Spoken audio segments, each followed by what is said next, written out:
ज्यादा दिन नहीं चलेगा। पुतिन झुकेंगे और डोनाल्ड ट्रंप खुद को दुनिया का सबसे बड़ा पीस मेकर साबित कर देंगे। लेकिन आज हालात बिल्कुल उलट है। खेल पलट चुका है और इस बदले हुए खेल के बीच में एक नाम सबसे ज्यादा चर्चा में है, भारत। 2025 में सत्ता में लौटते ही डोनाल्ड ट्रंप का पहला बड़ा लक्ष्य था यूक्रेन युद्ध को रोकना। ट्रंप प्रशासन का मानना था कि रूस सिर्फ इसलिए लड़ पा रहा है क्योंकि उसे तेल और गैस के निर्यात से भारी कमाई हो रही है। सोच साफ थी, रूस की एनर्जी इनकम पर वार करो, उसकी इकोनॉमी कमजोर होगी और पुतिन को युद्ध रोकना पड़ेगा। इसी रणनीति के तहत अमेरिका ने रूस के तेल और गैस एक्सपोर्ट पर सबसे सख्त प्रतिबंध लगाए। यूरोपीय यूनियन को रूसी तेल से पूरी तरह दूर कर दिया गया। एशियाई देशों पर भी दबाव बनाया गया, लेकिन असली निशाना था भारत, क्योंकि यूक्रेन युद्ध के बाद भारत रूस से रिकॉर्ड मात्रा में सस्ता तेल खरीद रहा था। यही बात वॉशिंगटन को सबसे ज्यादा खटक रही थी। अगस्त 2025 में ट्रंप ने बड़ा फैसला लिया। भारत पर रूसी तेल खरीदने के लिए 25% अतिरिक्त टैरिफ लगा दिया गया। पहले से मौजूद टैक्स को जोड़ दें तो कुल टैरिफ करीब 50% तक पहुंच गया। ये दुनिया के सबसे ऊंचे टैरिफ्स में से एक था। ट्रंप का संदेश साफ था, या तो अमेरिका के साथ रहो या फिर पुतिन के साथ। अमेरिका को लगा कि अब रूस की कमर टूट जाएगी, तेल बिकेगा नहीं, पैसा आएगा नहीं और युद्ध अपने आप रुक जाएगा। लेकिन असली खेल यहीं से शुरू होता है। रूस ने एक ऐसा रास्ता चुना जिसकी उम्मीद वॉशिंगटन ने नहीं की थी।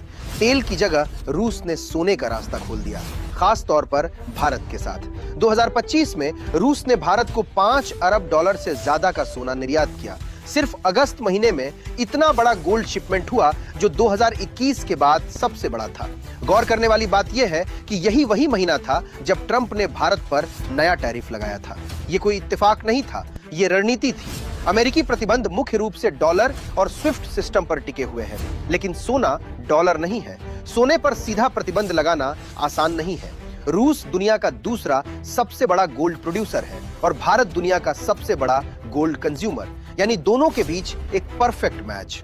रूस ने भारत को अंतर्राष्ट्रीय बाजार से 5 से 10% सस्ता सोना देना शुरू किया। इससे रूस को पैसा भी मिला और भारत को फायदा भी हुआ। और सबसे बड़ी बात, ये पूरा कारोबार अमेरिकी सिस्टम के बाहर हुआ। यहीं से अमेरिका की चिंता बढ़ गई, क्योंकि ये सिर्फ ट्रेड नहीं था, ये डी डॉलराइजेशन की ओर एक बड़ा कदम था। रूस चीन के साथ युआन में व्यापार कर रहा है और भारत के साथ रुपए और सोने में, यानी पश्चिमी वित्तीय व्यवस्था से बाहर एक समानांतर इकोनॉमी खड़ी की जा रही है। नतीजा यह हुआ कि रूस कमजोर होने की बजाय और मजबूत दिखने लगा। 2025 में भी रूस की जीडीपी ग्रोथ पॉजिटिव रही।